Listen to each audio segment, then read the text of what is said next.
Okay, so now we're going to get to showing why the variance of our beta hat estimator is best. So why least squares is best, as in having the smallest variance.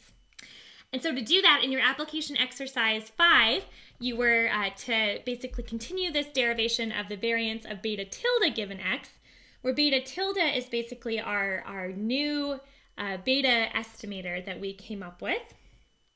And I got you started here by showing you that the variance of beta tilde given x is equal to c times the variance of y given x times c transpose, because that c is a constant that we had, it was a constant that we had set up.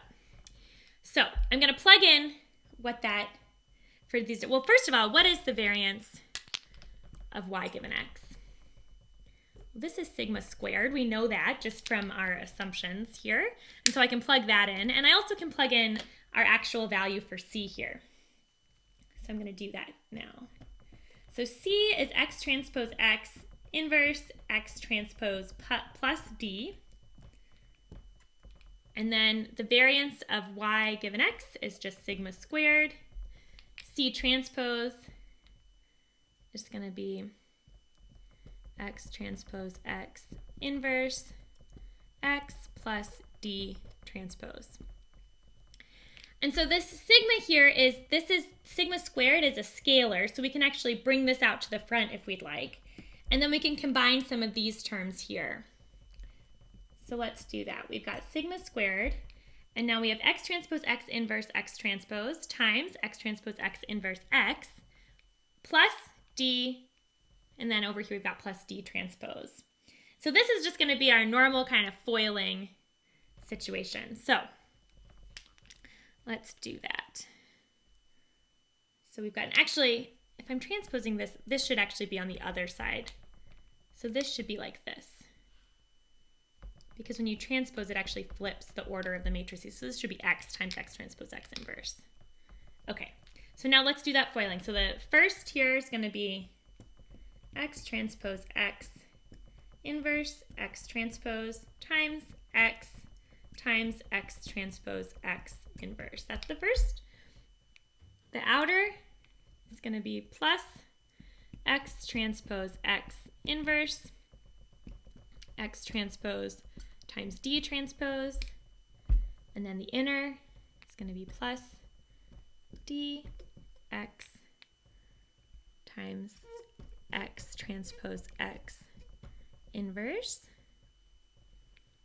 I, and then L is going to be plus d times d transpose. Okay, so some of these things are going to be able to cancel out. Let's get those started here. So we've got, this is going to cancel out because this x transpose x inverse times x transpose x, that's just the identity matrix. So we get rid of that. We still have this piece, so make sure we don't accidentally cancel that out. And we know that dx is equal to 0 because that was an assumption that we had. And so one thing I'm going to do is I can rewrite this x transpose d transpose. I can rewrite this as dx transpose. And so we know that dx is equal to 0. That was our assumption from the fact that this is unbiased. So that lets me cross this out, and that lets me cross this out. So let's collect our terms here just to kind of re-see where we are with all this. So we've got sigma squared times x transpose x inverse. And let me just, this is all kind of in its own thing. So we got this x transpose x inverse. These two pieces canceled out, and we have d transpose. So what was our variance of beta hat? That was this here, sigma squared times x transpose x inverse. And so this variance of beta tilde given x is going to be larger than that by this amount, d times d transpose. And we know because if this is a semi-definite, a positive semi-definite matrix, you can think of like when you're multiplying two matrices together, it's kind of like squaring it, squaring the elements.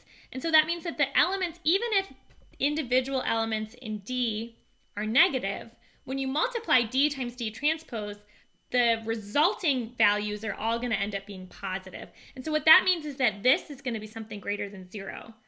And so that means that this quantity, because it's going to be equal to our variance of beta hat plus some positive quantity, this is going to be greater than the variance of beta hat. And so now we've shown that beta hat basically is the best linear unbiased estimator that we can have. I just want to make sure that you can see, on the last video, this d transpose got a little bit cut off, but I want to make sure you see that it's right there. So the last part here is plus d times d transpose.